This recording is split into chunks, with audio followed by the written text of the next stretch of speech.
Papa Leo, he's got some hot takes about the war. Let's talk about it.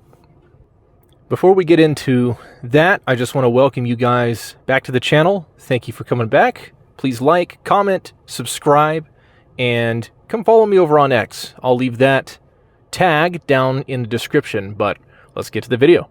Everybody seems to have an opinion, as they always do, about the newest Middle Eastern war, the newest sandy misadventure that the United States has gotten ourselves into. I myself am still figuring out exactly what I think about it. I can understand some reasons for, I can understand some reasons against, but I'll tell you one thing, I definitely am always in support of our troops. So I want them to have a successful mission. I want us to be able to get something out of it. You know, we've already come this far. We're about, what, a month in? Over a month now. So the president made the decision to pull the trigger, so to speak, and here we are. But Pope Leo the 14th, the current Roman pontiff, certainly is no exception to these opinions. In fact, he's been a sharp critic of the current U.S.-Israeli war against the Islamic regime in Iran. But now that criticism has metastasized into something that just doesn't make a lot of sense to me. I came across a couple of articles that I want to read over. They're all pretty short, so I'm going to read over a couple of them real fast, and then we're going to talk about them. Obviously, because I'm sitting here in my little mobile studio that will continue to be my studio for the foreseeable future, we're going to continue the theme of going old school.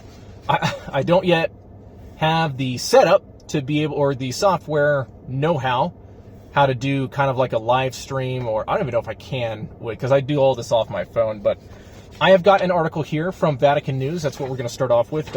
It is called Pope Appeals for Ceasefire and Dialogue in Middle East War. This one's a little dated at this point. I think this is from a couple weeks ago. But I'm just going to skim over it real quick. It says, addressing those responsible for the ongoing conflict between the United States and Israel and Iran, Pope Leo XIV on Sunday launched an appeal.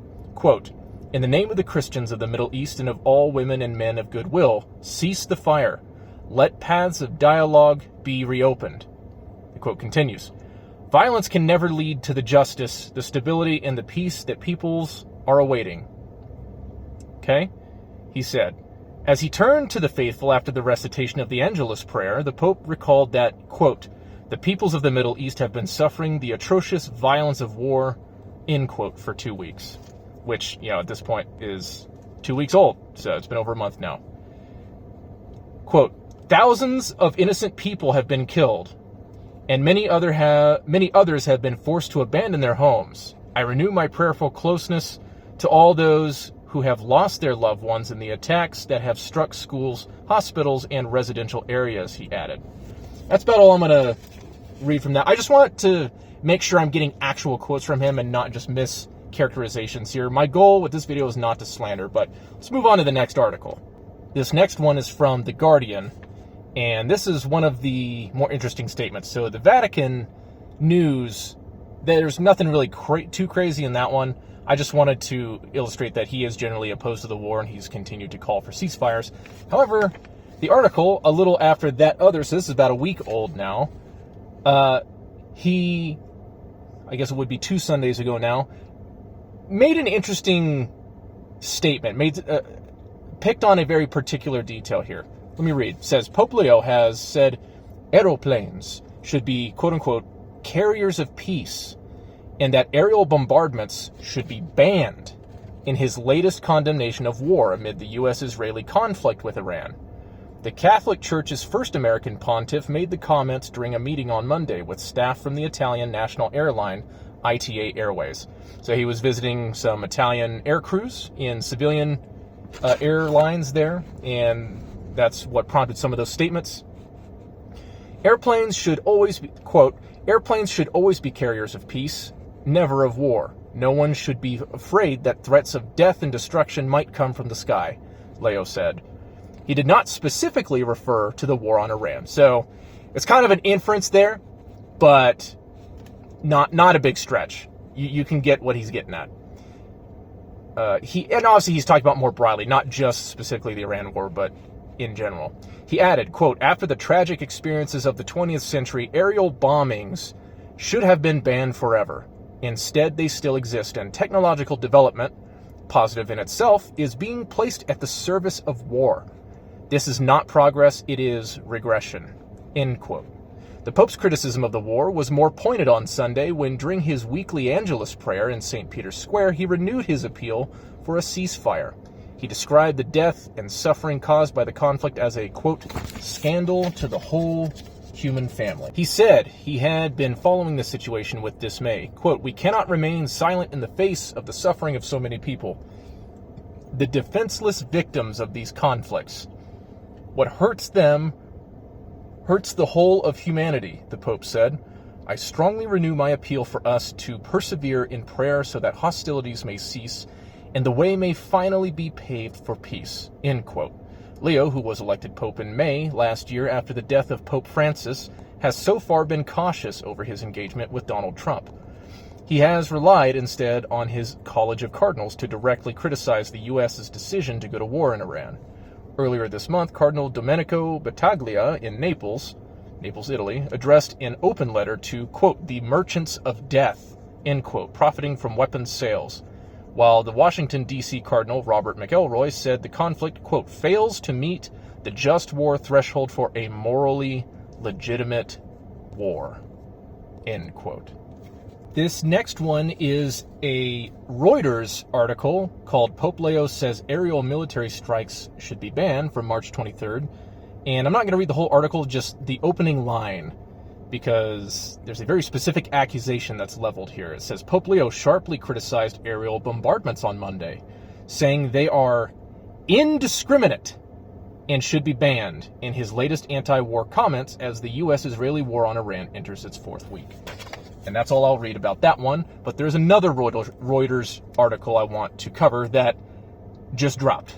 Last article, I promise. And then we'll get into the points I want to talk about. So this one is another Reuters article that says Pope Leo says God rejects prayers of leaders who wage wars. Not a insignificant statement there. Says March 29th, Vatican City. Pope Leo said on Sunday that God rejects the prayers of leaders who start wars and have, quote, "hands full of blood," end quote, in unusually forceful remarks as the Iran war entered its second month. So here you go, we're finally up to date. Addressing tens of thousands in St. Peter's Square on Palm Sunday, the celebration that opens the Holy Week, leading up to Easter for the world's 1.4 billion Catholics, the pontiff called the conflict, quote, "atrocious," end quote, and said that Jesus cannot be used to justify any wars. Turn page.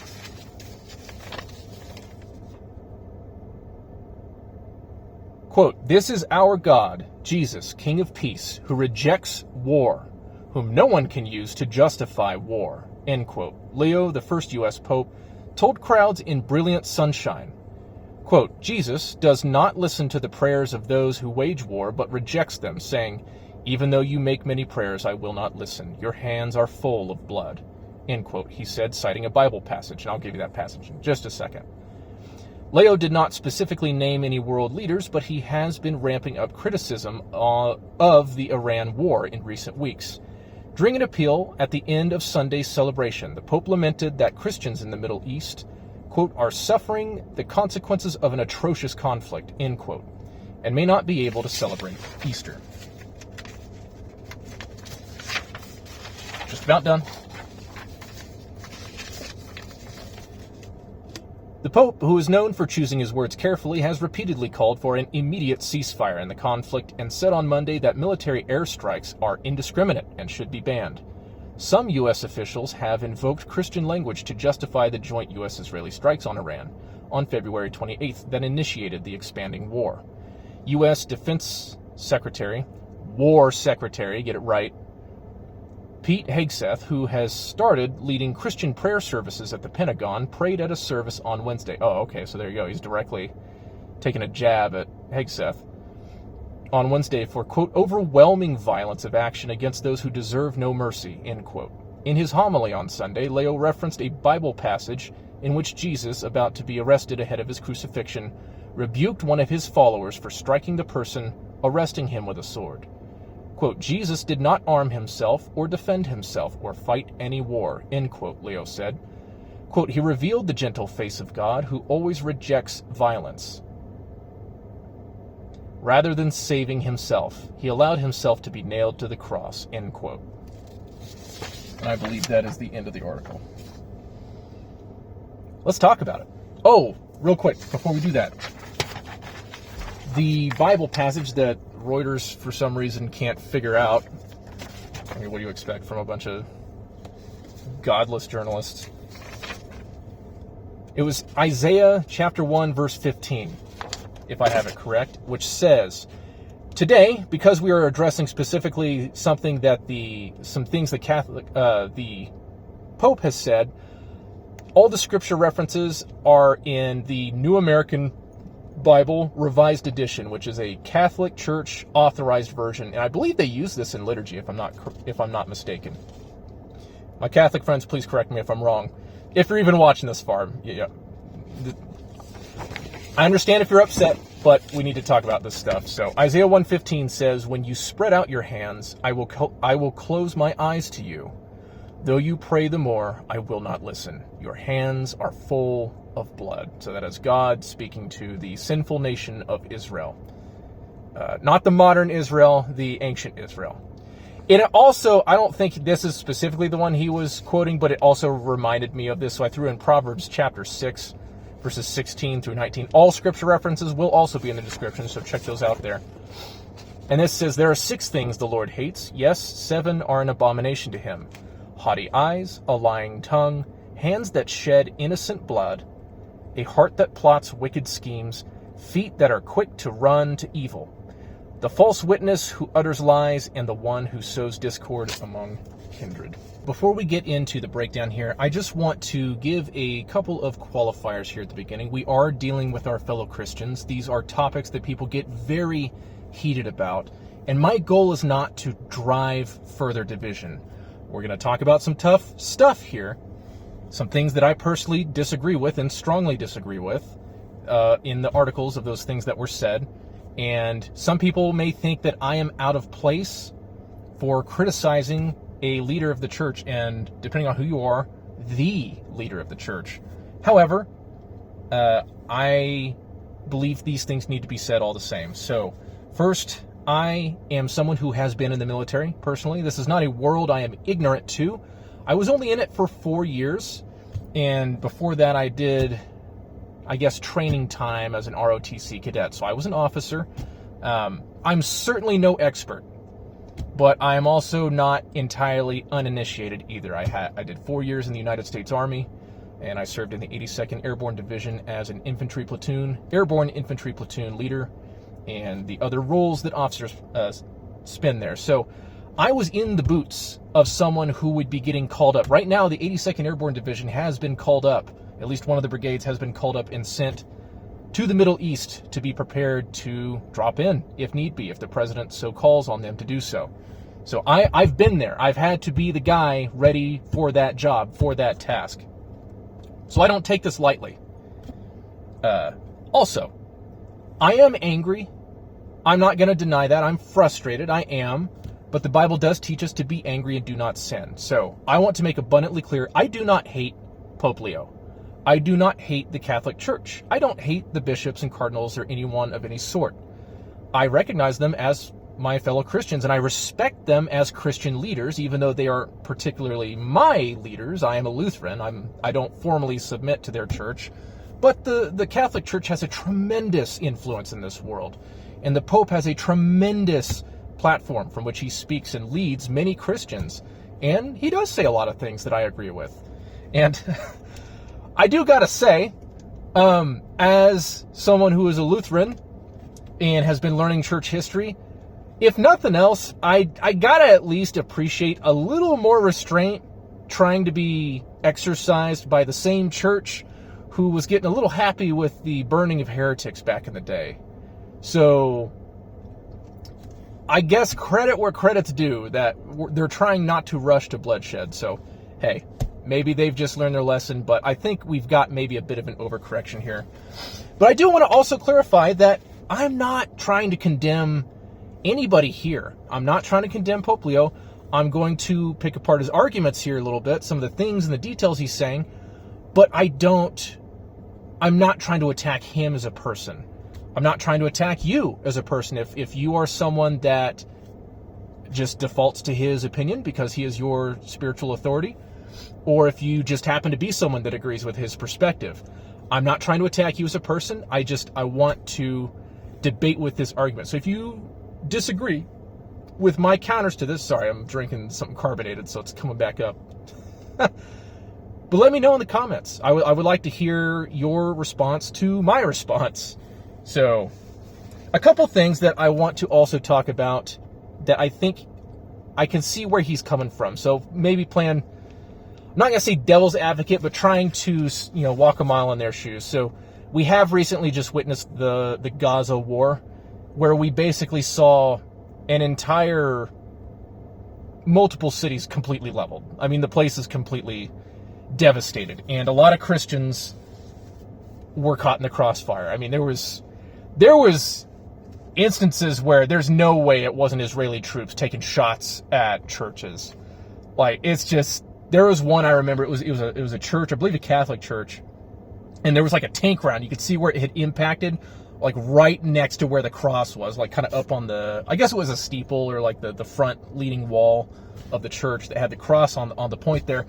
Completely looked like the main gun had just tried to take a shot and had, the structure had withstood the round, but you noticed a nice chunk missing there. So didn't appreciate that.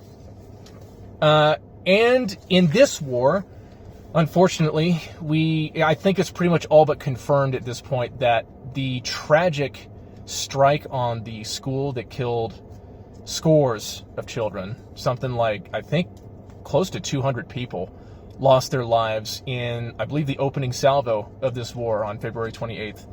And that's horrible. That is not something that should ever be taken lightly. That's not something that, I hope it will never replace the lives lost, but I hope when all is said and done that we can, if nothing else, at least reach out to those families affected and give them some kind of compensation, some kind of reparation for that specifically. But that said, I will disagree that was an intentional strike. I think it was a case of, it was a mistake. The American military is incredibly competent. The American intelligence apparatus is incredibly competent. But I think, things do happen. And unfortunately, that was an example of bad intelligence or outdated intelligence, or I'm not sure exactly what, but it was a horribly tragic incident. So if that's the things that he's calling to mind, he being Pope Leo, is calling to mind when he criticizes these, I understand. That is, you hate to see it.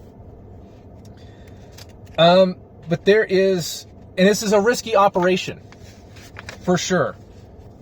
We're not exactly sure how things are going. I mean, clearly we have the military superiority, at least as far as the air campaign is going. We've devastated their Navy. We've devastated a lot of their missile launch sites. I mean, Iran can't really do a whole lot to fight back other than lob a few missiles and drones here and there to little to no effect. And meanwhile, we're just continuing to pulverize them. But is that going to be enough to affect regime change, which was something that President Trump said was a goal of this whole operation at the get-go? This was originally a response to protests, which I'm going to talk about later on. But it is a big risk. We don't know if it's going to pay off. We don't know if it's ultimately going to be successful, or if it's just going to go right back to the same old regime. But now, maybe even more extreme. God forbid. But and I also want to recognize that he is a church leader. I don't expect any pastor to be all gung-ho, rah-rah, let's go troops, let's go, kill them all. I really don't even think that's appropriate. I think you can be supportive of the troops and their mission and pray for their success and a swift victory without being inappropriate about it. So I do respect his position as a leader of the church. And I do respect that he wants to restrain the bloodthirst, that he doesn't want us to give in to, like, those things that the Lord hates. He doesn't want our hands to be swift to shed blood, our feet swift to shed innocent blood, because that is something that the Lord hates, that the Lord abhors. But those are just a few qualifiers I wanted to get out there up front and let you guys know. Again, No personal attacks intended, but I do want to attack the arguments. This next chunk, I'm going to read a few scripture references that I think are relevant for today's discussion. I wanted to keep this short, but there's a lot to talk about here, so I guess it's going to be as long as it's going to be. So the Pope referenced the passages I've already read there, but he also referenced the incident in which Christ was being arrested, and Peter drew his sword and sliced off the ear of one of the guards that was there to arrest Jesus. And Jesus told him, famously, put away your sword. Those who live by the sword will die by the sword. And then he noted that he didn't fight back. He, being Pope Leo, noted that Christ did not fight back. He, issued his command to Peter, and then he went willingly to the cross.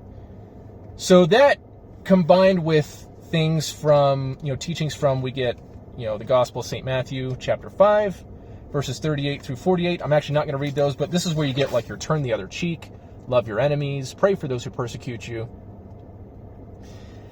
This is the stuff that gets brought up a lot and used to justify borderline pacifism. And I can understand, I don't think it's everyone's role in life to be a warfighter, to be a police officer, a security guard, or someone who is disposed to be violent in general. But I think total pacifism is the wrong message that we're taking away here. Because for example, St. Matthew 5, Christ is predominantly talking about a private context here. Private enemies, your personal one-on-one enemies, the people who come after you to insult you. Turning the other cheek is primarily about, not returning insult for insult. Someone turns your cheek, turn him the other also. He sues you in court to get your coat, give him your cloak also. Or to get your tunic, give him your cloak also. This is the language of dealing with people who attack you personally on a personal level. Notice how also we're not in those particular things discussing lethal circumstances or circumstances in which someone else is physically in danger. It's the attention is all focused on you having a one-on-one interaction with a private enemy who is personally coming after you. It's not talking about him going after your wife or going after your children and in a physical manner, because I think that's when things begin to change, as we're about to talk about here. But I think that is, and what we're discussing there starts to approach a level of public enemy, because these are now crimes. Not that what was done against you isn't necessarily a crime, but now there are others who, if you're a husband or a father, you have people there that God has put in your life that are trusting you to protect them, to serve them and protect them. And you may not always be able to do so, but I think you, by default, should try to do so. Real quick, we acknowledge the fifth commandment, which is from Exodus 20, verse 13, which says, you shall not kill. However, as my tradition reads from the English Standard Version, it says, you shall not murder. So why is there the difference? Well, because in the original biblical language, the more accurate translation is, you shall not murder. Pope Leo and Pope Francis also, I know particularly, and I'm sure others in recent history, the Catholic Church seems to have had this major shift from being the church that called the Crusades. I mean, Pope Urban II called for the First Crusade. He urged Christians to go do their duty. And they do have this just war theory. We're not really going to talk about just war too much in this episode. I do want to talk about it and maybe even run this war against it from how I see the details, laying out. But that is interesting, if nothing else. But there is a legitimate time to kill, to take life, and there is a wrong time, a wrong circumstance to take life. Or sometimes it's about who is doing the taking of life there. It's not that as across the board, all instances of taking a life are wrong ever. If that is your position, I would refer you to the next passage, which is Genesis chapter 9, verses 5 through 6. This is God talking to Noah after he has emerged from the ark after the flood. starting at verse 5, says, "Indeed, for your own lifeblood I will demand an accounting. From every animal I will demand it, and from a human being, each one for the blood of another. I will demand an accounting for human life." Here's the key part. Anyone, this is verse 6, "Anyone who sheds the blood of a human being, by a human being shall that one's blood be shed. For in the image of God have human beings been made." In other words, that's capital punishment. And that is the Noahic covenant right there. That is God telling Noah, in this circumstance, taking a life as punishment for someone who unjustly took a life must be administered. That is God's command. So if you're going to tell me now that there is never a circumstance in which it is okay to take a human life, at least from a legitimate authority to do so in the correct circumstance as a correct punishment for a specific crime, you are wrong. You are going directly in opposition to what God has commanded. Well, you might say, oh, well, that was Noah. That was a long time ago. That wasn't even the law of Moses. Well, let's talk about the law of Moses.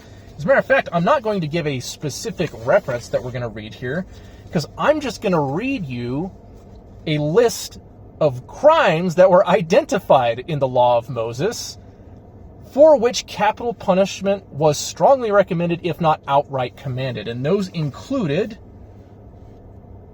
we're going to group them up here, violations against God and religion, which includes idolatry. And I'm going to put all these with scripture references in the description as well. Violations against God and religion to include idolatry, which is, worshiping other gods, blasphemy, which is cursing the name of God, Sabbath breaking, so working on the Sabbath, you could be put to death for that, false prophecy and sorcery. A lot of that going on these days that we aren't taking the lives of, and I'm not necessarily advocating we do that in this day and age, but I'm just saying these are things that God told Moses to hand down to Israel that they were supposed to do. So then we have violations against family and life, premeditated murder, violent parental disrespect, so striking or cursing your parent, stubborn and rebellious sons, so children who are consistently disobedient and refuse to learn, kidnapping, negligence, so failing to confine a dangerous animal that ends up killing somebody. Then you have sexual offenses. Adultery was punished with death. Incest was punished with death, or quote-unquote unnatural connections, which included bestiality, homosexuality, and incest, were all recommended, if not commanded, to be punished with the death penalty. Then you have rape and unchastity. So, the rape of someone who is betrothed, or just the rape of a woman in general, or just being promiscuous. These are also things that were shameful, and God gave the death penalty to be administered for. And then you have other things in there, including things like perjury, giving false testimony in a court case, or just contempt of court, so refusing to obey a judge or a priest. And that is by no means an exhaustive list, but these are all things in the Old Testament up through Jesus' day, because Jesus is the fulfillment of the law, that Jesus obeyed as well. So, and who's Jesus? He's God, which means he would have been in complete agreement with this. If it wasn't the person of Jesus that was handing these down directly to Moses, he would have been in complete and total agreement with the Father or the Spirit, whoever did it. Now we come to another key passage that you're going to hear me refer to a lot on this channel as I talk about things like this, and that is Romans chapter 13, as we transition into the New Testament here. So let's just read Romans, which says, "Let every person be subordinate to the higher authorities, for there is no authority except from God, and those that exist have been established by God. Therefore, whoever resists authority opposes what God has appointed, and those who oppose it will bring judgment upon themselves." Verse 3, here's an important one. "For rulers are not a cause of fear to good conduct, but to evil. Do you wish to have no fear of authority? Then do what is good, and you will receive approval from it." Verse 4 is another important one here, which says, "For it is a servant of God for your good. But if you do evil, be afraid, for it does not bear the sword without a purpose. It is the servant of God to inflict wrath on the evildoer. Verse 5, therefore, drumroll, it is necessary to be subject not only because of the wrath, but also because of conscience. This is why you also pay taxes. For the authorities are ministers of God, devoting themselves to this very thing. Pay to all their dues, taxes to whom taxes are due, toll to whom toll is due, respect to whom respect is due, honor to whom honor is due. In other words, the summary, how I would summarize that is God has instituted that human government is a necessity. He has instituted the state. That is not to say that the state needs to be a theocratic state, but the state is how God ordinarily metes out justice. An idea I'm going to hit on again later, as well as it is the church's role to preach the gospel, to disciple and to hold accountable Christians, and to forgive sins on behalf of our Lord Christ.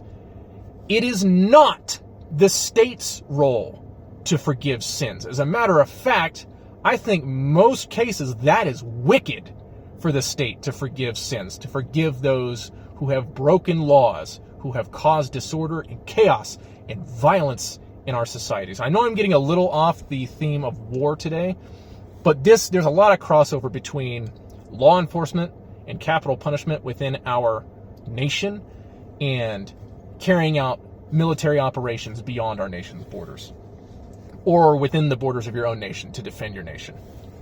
I got a couple little bonuses here as well, and that includes Ecclesiastes 3 verses 1 through 8, which says, there is an appointed time for everything, and a time for every affair under the heavens, a time to give birth and a time to die, a time to plant and a time to uproot the plant, a time to kill and a time to heal, a time to tear down and a time to build, a time to weep and a time to laugh. I'm going to skip over a few verses and get down to verse 8, which says, a time to love and a time to hate, a time of war and a time of peace. Psalm 144 verses 1 and 2 says, blessed be the Lord my rock, who trains my hands for battle, my fingers for war. My safeguard and my fortress, my stronghold, my deliverer, my shield in whom I take refuge, who subdues peoples under me. And then we have the Gospel of St. Luke, chapter 22, verses 35 through 38. This is Christ speaking. He said to them, when I sent you forth without a money bag or a sack or sandals. So he's saying this right after the Last Supper here, as he's about to be arrested. Were you in need of anything? No, nothing, they replied. He said to them, but now one who has a money bag should take it, and likewise a sack. And one who does not have a sword should sell his cloak and buy one. For I tell you that this scripture must be fulfilled in me, namely, he was counted among the wicked. And indeed, what is written about me is coming to fulfillment. Verse 38, then they said, Lord, look, there are 2 swords here. But he replied, it is enough. So I know that was a lot to keep in your mind all at once. So please, by all means, go and review all those scriptures as much as you need. But I want to keep those in mind as I go through and I kind of pick apart these articles a little bit. Because I fundamentally disagree with the Pope. I fundamentally disagree with Catholics who hold to this position that there is never a war that is justifiable, that God does not. I didn't even bring up the many examples that God explicitly commanded wars to be carried out, cities to be annihilated. And obviously, I don't think that is what's happening today. I don't think that happens anymore, but God has instituted the state. I think, obviously states go off the rails, and there have been plenty of tyrannical, murderous regimes in the world. I don't think that's what's happening right now with the United States and Iran. We're going to get more into the details of kind of the lead up to that here in just a minute. But let's go through these articles with all those lessons in mind. So this first one, back to the Vatican News one, he made a statement that I wanted to cover again. It says, thousands of innocent people have been killed. Attacks have struck schools, hospitals, and residential areas. Where is he getting these numbers? The latest count I heard was something like not even 2,000 casualties, not even 2,000 dead. within Iran. And most of those are military personnel. We don't know for sure. Hold on. I stand corrected. I think there have been... That may actually be civilian casualties. So, okay. Admitting where I'm wrong. And obviously that is horrible, that there are civilian casualties. But this also comes from Iranian sources. I'm not saying it is completely false, but our enemies, especially in the Middle East, have been... and it's a normal thing. It's not just Middle Eastern countries. It's a normal thing in war to make your side... do things to make your side look more pitiable, to look more... what's the word I'm looking for? To win favor for your side, essentially. To make it look like the United States is going in and just indiscriminately bombing. But that's not what's happening. These are very targeted strikes. We don't know how many casualties the Iranians have suffered, because all we have is Iranian reports. We don't have independent reports going on from anything that I've read leading up to this video. And schools and hospitals and residential areas being struck. We did mention the tragic strike on the school. I don't know what hospitals he's referring to. It's not that that's impossible that's happened. But from what I understand, a major target of this campaign has not just been the military, the explicitly military targets, like taking out ships or taking out planes or, missile launchers. It's also been to destroy their ability to manufacture these missiles, to set these people back years, if not completely knock them down, unable to get up again. This weapons apparatus. And so I wonder how many of these these civilian casualties are actually people that are directly connected to those things. I wonder how many are just outright false reports, that they're not actually that high. And I also wonder how many are just instances where Iranian forces may be intentionally locating themselves either alongside or inside of civilian structures.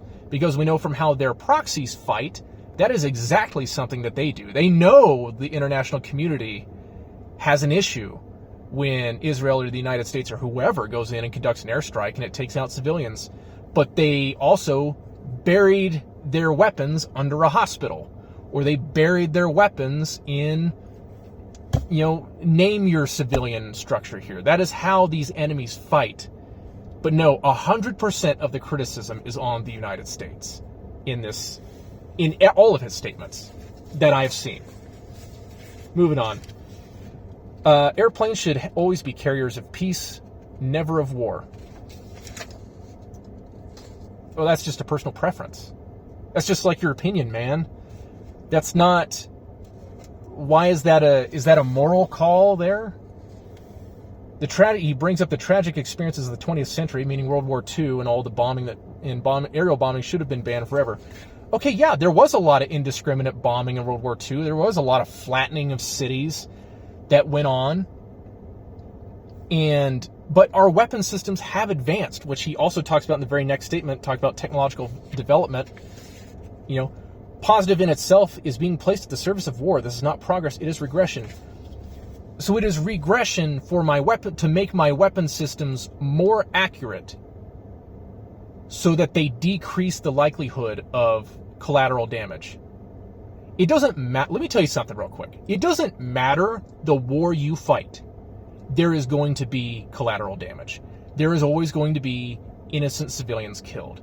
I'm not saying, they are acceptable losses. I'm just saying it happens in every single war. It is horrible. War is horrible, but war itself is not immoral. It's a consequence. It's a symptom of sinful man, and the causes of war are the evil part here. Just like the root of all money is the root of all the love of money is the root of all sorts of evil. So our weapons have gotten more precise. I don't know if you know this. We have some crazy munitions now that aren't even explosives. There have been instances where I've seen leaders getting taken out by warheads where it's just the missile. flying in. It didn't even have a warhead on it. They just hit him with a blunt object and blew their target apart with blunt force trauma and killed nobody, hurt nobody else, just took that one dude out with a giant metal bat, essentially. Or these other crazy weapons where they're essentially flying freaking katanas that, it's like a missile, but then it like shoots out blades in every direction. And that's used to also make really precise precision strikes that have no explosive whatsoever. So I'm not saying that's all that's being used in this war. Obviously, we're using all sorts of explosives here. But why is it automatically bad that weapons are being advanced, that research is being conducted? Why is that inherently immoral? Don't hear what I'm not saying. Obviously, the military-industrial complex is incredibly corrupt. And obviously, it has incentive for us to continue to fight wars or to expend ammunition so that we continue to buy from them and continue to, seek more advanced weapon systems all the time. Obviously, there's a bit of a perverse incentive there. But at the same time, wars will continue until our Lord returns. That is not something we are ever going to get away with. I will pray for peace. I agree with the Pope that we always need to be praying for peace and that we do need to exhaust our negotiations, all of our other peaceful methods first before we resort to war. I do agree with that. But at some point, wars are going to happen. And it doesn't automatically mean the one who fires the first shot is automatically the evil one in the equation. That is a ridiculous assertion. He notes the defenseless victims in these conflicts. Obviously, those school children were defenseless, innocent victims. I don't think you would have a single person in the military that would deny that. That is horrible. I don't want that to happen. But why is he never specifying or criticizing in any way, shape, or form the Iranian regime? It is always just the innocent bystanders, or the U.S. military is the big bad bullies, or the U.S. government are the big bad bullies. It's never a second look in. We're going to get to all the things that he hasn't called out that I'm going to bring up here in just a second. Merchants of Death fails to meet the just... Okay, I've already mentioned the Merchants of Death thing. Fails to meet the just war threshold. Again, I'm going to talk about just war in another video, so let's continue on. Again, he calls the strikes indiscriminate. That's just false information. There have been mistaken strikes. There have been strikes that have unfortunately also had some collateral damage. They are not completely indiscriminate. This is where he has been a man of the cloth most of his life. I don't know that he has ever served in the military or around the military. I think there are things here he doesn't know. And I'm not trying to call him stupid even. He doesn't know. He doesn't understand how the military works. Most people don't, unless you've been in or around that environment. But you need to take that into consideration. He surely has got priests and cardinals under him and bishops under him that have served with the armed forces that could tell him, well, look here, Your Holiness, this is how this happens. That's not what's going on here. You're just getting the left-wing framing here that, it's just us picking on all the brown people in the world. And then Pope Leo said, God rejects the prayers of leaders who start wars and have hands full of blood.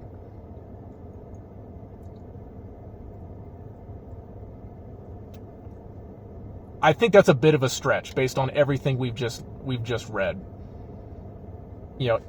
It's atrocious. Jesus cannot be used to justify any wars. I think we do need to be cautious about invoking Christ as to try to make this some kind of holy war. I heard about some weird comments going on where people were like, we're going to war to bring Jesus back. Yeah, we don't need to be doing that. That we can fight for political reasons and moral reasons and not have to try to make this some kind of holy crusade. But I think that is very different. That is one thing. It is another thing to go that Jesus always opposes the one who goes to war. How are Catholic service members feeling right now? How are Catholic pilots feeling right now. I don't know the numbers off the top of my head. I don't even know if I could find that to know exactly, but how many Catholic pilots are dropping bombs right now because it's their job, and they are doing their best to hit their targets to minimize collateral damage. And the Pope comes out and says this, and basically just says they have blood all over their hands. And okay, let's recognize that he is so he's probably more pointing at President Trump. He's probably pointing at Vice President Vance, because Vance is a Catholic, so he's probably banking on, Vance having more concern for what the Pope says, for the opinion of the Pope. And also Marco Rubio, it's the Secretary of State, Marco Rubio, who is also a Catholic. And I'm sure they don't take this stuff lightly. Secretary Hegseth, he's not a Catholic, but he is a Reformed Christian, so he is concerned with the things of Christ. But what in anything that I read shows that war is always wrong, is always the wrong choice. If you are a leader and you say we're going to war, you are immediately wrong, and God shuts you out and doesn't listen to your prayers. Because what was happening in Israel is they were seeking after other gods. They were worshiping demons. They were feeding their children to the fire. Sure, I'm sure they were picking fights with people that had no business being attacked. I'm sure they were conducting raids on their neighbors to steal some plunder and stuff. That is not what's happening in Iran. This is our God, Jesus, King of Peace, who rejects war, whom no one can use to justify war. So why does the Bible say that God is a warrior?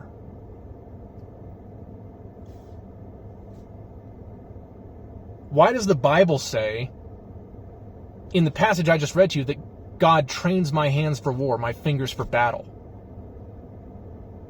Why does God command Israel time and time again to go to war?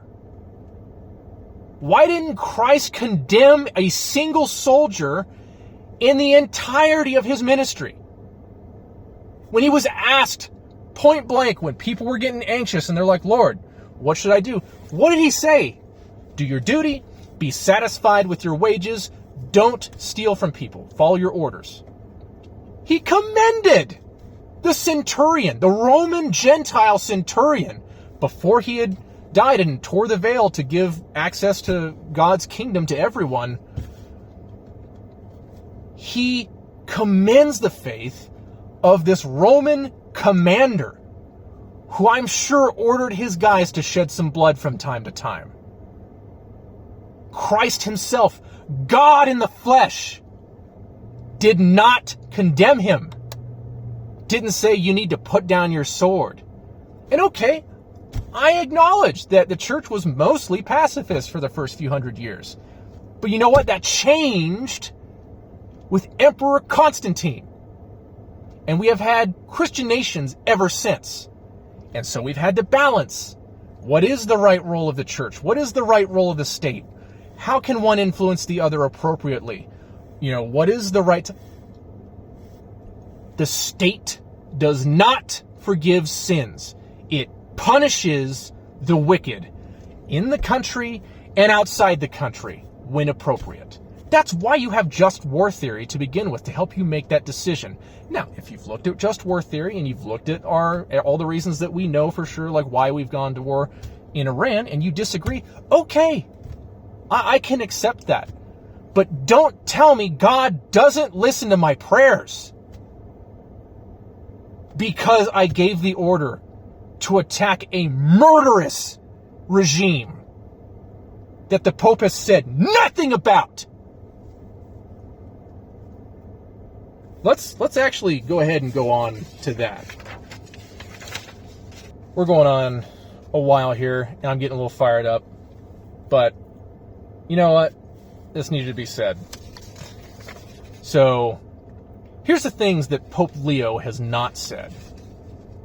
He has not criticized Iran's mass murder of more than 30,000 protesters just a few short weeks ago. He hasn't mentioned the protests at all. Actually, from what I could see as of this video, that just happened earlier this year, a month ago.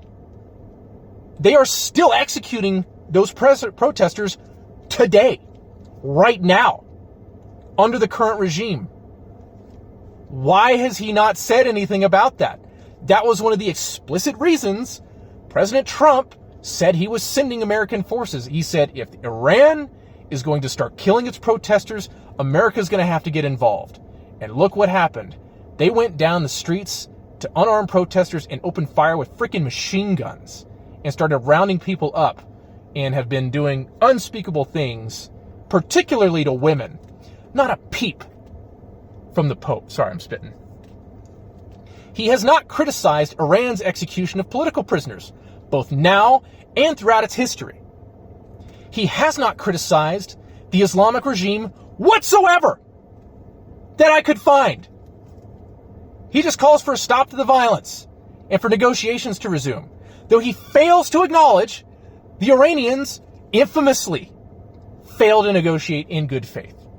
They play games to buy themselves time, to set up for the next attack, to set up for the next operation, to give themselves more time to round up more protesters, more challengers to their evil regime, and to put them to death or to torture them or whatever else they're going to do to them. Not a word from the Pope on that. He also has not mentioned or criticized Iran's nuclear ambitions, or the fact that there is a stockpile of 60% enriched uranium that could quickly be brought. That's most of the work done right there. It is a hop and a skip to bring that up to full weapons grade, which is 90%. And the Iranians stubbornly refuse. And when I say Iranians, I'm talking specifically about the regime. We'll talk about how the people feel here in just a second.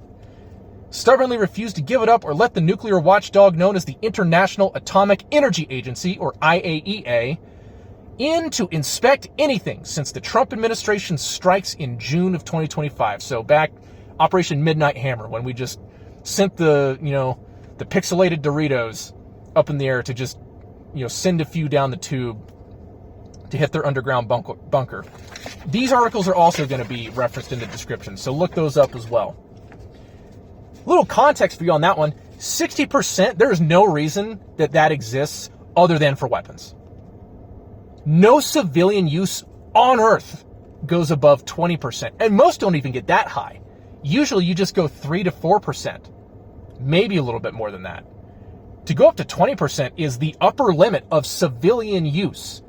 Stop buying this bullshit excuse that they are developing peaceful energy. They are developing weapons. And the reason they're not letting inspectors in there is because they don't want them to know that. Who knows? They may already be enriching it to that 90%. Who knows? I hope not, but who knows? He also has not mentioned or criticized Iran for consistently being the world's #1 state sponsor of terrorism. Since 1984, for 42 years running, and have funded, equipped, trained, and even fought alongside a number of groups in the Middle East and beyond, including Hamas in the Palestinian territories, Hezbollah in Lebanon and Syria and wherever else they find themselves. They send agents out into South America to start laying the groundwork of future chaos there. The frickin' Houthis in Yemen, Iraqi Shia militias who killed over 600 American troops not 10 years ago, 15 years ago in the Iraq War, and more. He has not acknowledged Iran's long history of hostility against the United States, to include holding embassy workers hostage for over a year after the '79 Islamic Revolution, the Beirut bombings that killed scores of Americans in 1983, directly enabling insurgents to murder more than 600 U.S. troops. Oh, I already mentioned that one. And consistently describing the U.S. as the world's great Satan and calling for our deaths and destruction on a daily basis. He has not acknowledged Iranians' widespread, overwhelming hatred of their own regime and strong desire to be free under a new democratically elected government. He would rather focus on kissing up to and being friends with Muslims while they conquer our lands, rape our women, and murder us in the streets. But we can be friends with Muslims because we definitely worship the same God.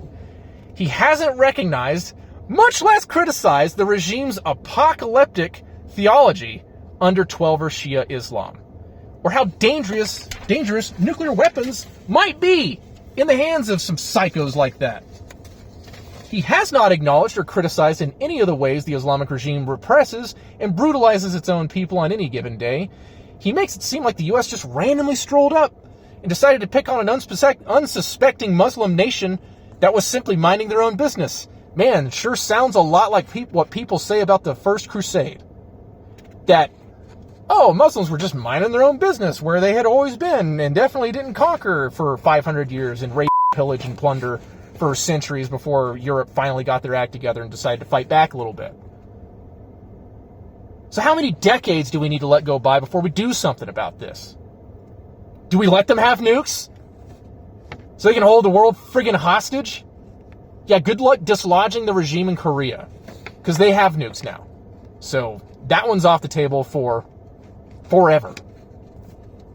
And he certainly does not understand that this war, like recent U.S. actions in Venezuela earlier this year, is almost certainly part of a much more grand strategy to counter China and even prevent a larger, more destructive war down the road in Taiwan and beyond. If he even cares about strategy like that at all. All right, real quick, because we got to hit the gas on this and get this to the end. So, what do Iranians think about the war? Well, they are understandably of mixed opinion. Some are in support of it because they see it as a chance to finally get free from this regime. Some of them are understandably concerned for the kind of state it would leave their country in and how much infrastructure may be destroyed in the process of doing so, and how much blowback or death and destruction is going to fall upon them and their families and their friends and communities. Understandably mixed. However, what isn't mixed is Iranians, both inside and outside the country, hate their regime. They almost all hate the regime. As a matter of fact, a massive survey in 2022 found that 81% of those in the country oppose the Islamic Republic, while only 15% support it. When you go to the diaspora that's all around the world, it's almost universal. 99% oppose and hate the regime. In particular, they hate the Islamic leadership and the IRGC, the Iranian Republican Guard Corps, which is their, zealot attack, guard dogs, their elite force of freaking zealots. And then there's the regular army and navy and all that. And they overwhelmingly want to transition to a democratic form of government. Not saying it is our place to go around always knocking over dictators and, nation building and all that. But there is at least, the people at least want it. There is no world in which they feel bad for the regime getting its ass kicked right now. It doesn't exist. That is just not the case. And maybe he needs to talk to a few Iranians first before he goes and pops off his next statements. I'm sorry. I don't need to be sending that kind of ire to the Pope. Sorry, I got some in my hair there. But I would really appreciate if some leaders in the Catholic Church would actually bring some of these things to his, attention. Like, hey, look, Your Holiness, here's what the people are saying. Here's what they think of. This whole thing about banning airstrikes. So where are we drawing the line? Okay, the Pope's understandably concerned that airstrikes are killing too many innocent civilians, so we're no longer going to use military aircraft in an offensive manner. It's now defensive only. Okay, what happens when American troops need air support and they need that offensive capability to support themselves before they get freaking overrun? Ask veterans of the last 20 years how many times they had to call in air support, both fixed wing and rotary wing. Be nice to have some offensive capability. Or are we just removing the military's right to have weapons in the air at all? Is it just for transportation, for moving troops around? Well, good luck getting them in safely. If they have no weapons, those troops are freaking screwed. Expect 90% plus casualties if you're just sending flying buses, sending flying airliners over the drop zone and just hoping for the best. kick the paratroopers out and hope they survive. Hope they even get to the DZ, much less get out of the aircraft. Or are we just taking aircraft from the military entirely? And who's going to be the first to do it? Is the United States going to lead the way and do it first to let freaking Russia and China rule the world? Because they're not going to listen to the Pope. They damn well aren't going to listen to the Pope. They're going to look at us and be like, y'all are insane. But hey, thanks. Thanks for planet Earth, because now we're in charge. Like it or not, the Air Force, the naval aviators, the Marine aviators, the Army aviators have a critical mission to American dominance in the world. And if that is the Pope's issue, he's just going to have to get over that.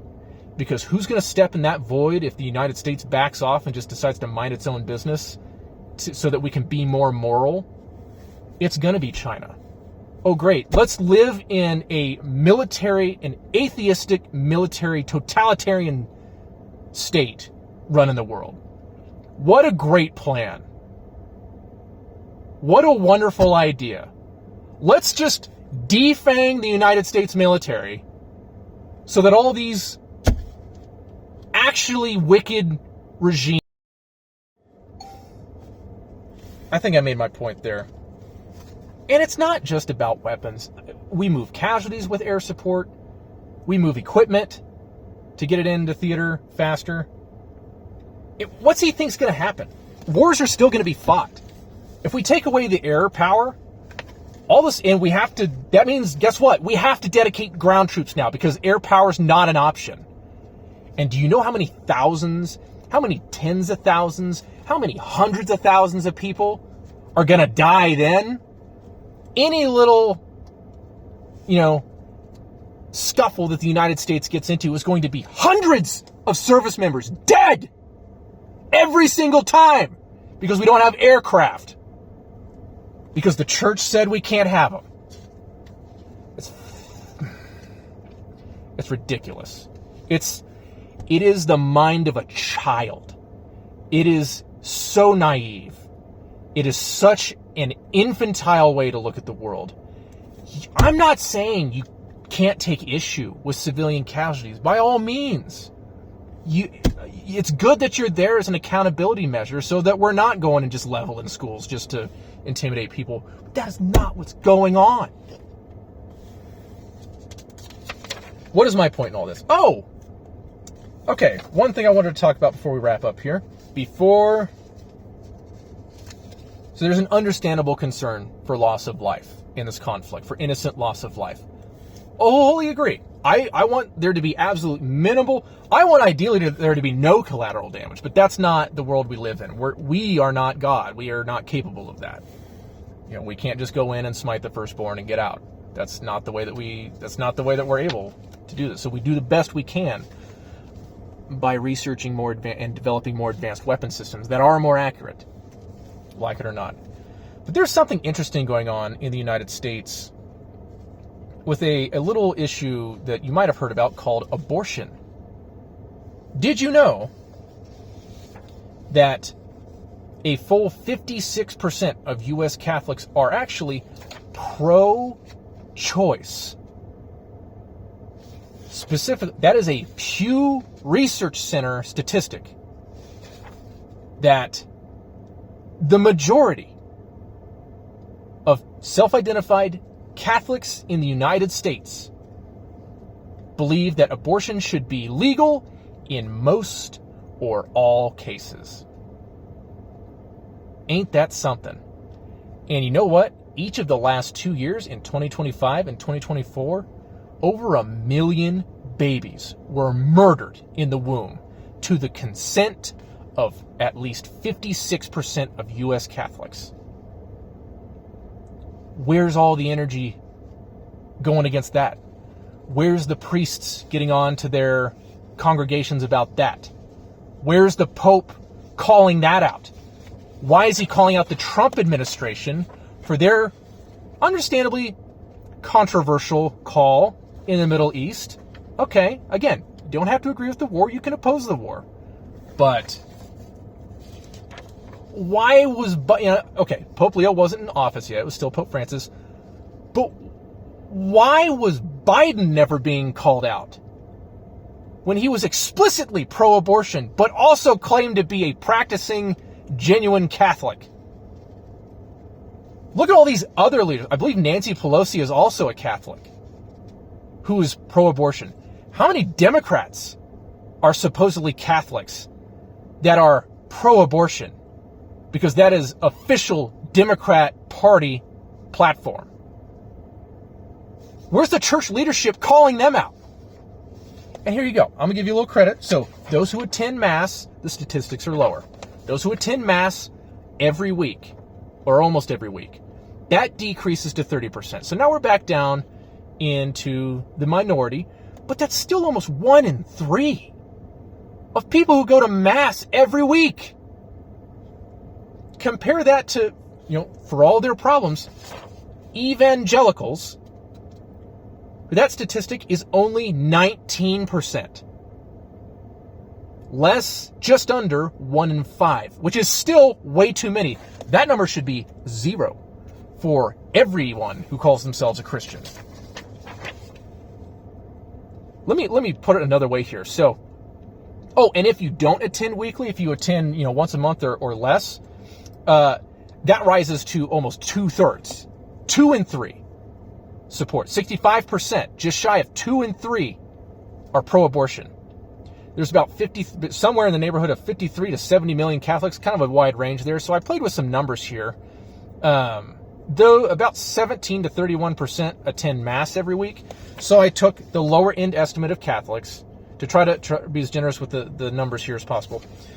The lowest number of Catholics, so 53 million, and I took the highest percentage, trying to give them the greatest amount of credit here, 31% attending. So 31% of that 53 million Catholics, we're just saying that big chunk is your weekly attenders. So that's about 9 to a little over almost 22 million are going to Mass. No, actually, that's just about 22 million are going to Mass every week, as they should. Good on you guys. And you're much more likely to hold this abhorrent position of being pro-abortion. My brothers in Christ. However, that means at least 31.3 million are not attending weekly. And of that is where we're going to take that 65% out of. So, I know I'm probably getting confusing here. Basically, playing with the numbers here and trying to be fairly generous still means that over 20 million U.S. Catholics, in all likelihood, much more likely than not, the number exceeds 20 million U.S. Catholics believe abortion should be legal in all or most cases from the Roman Catholic Church, who is supposed to be one of the greatest pro-life organizations on earth. That is madness. At 20 million Catholics, that is still bigger than the largest Protestant organization, which is the Southern Baptist Convention, which is like 14 to 16 million, something like that. That is mind-boggling. That's also a far higher body count than all of the Operation Epic Fury many times over. Not even close. Then almost certainly will be, unless this goes on for 20 years, God forbid. I point that out to it just seems inconsistent to me as a non-Catholic, as a non-Roman Catholic, I should say, where there's all this anger at the Trump administration for doing what they're doing in a military conflict, but there's not the same anger at people who are supposed to be Catholics that hold that abhorrent position. So what's my point in all this? Well, my conclusion is that Christian leaders have failed utterly. The Roman pontiff, in this specific opinion, has failed.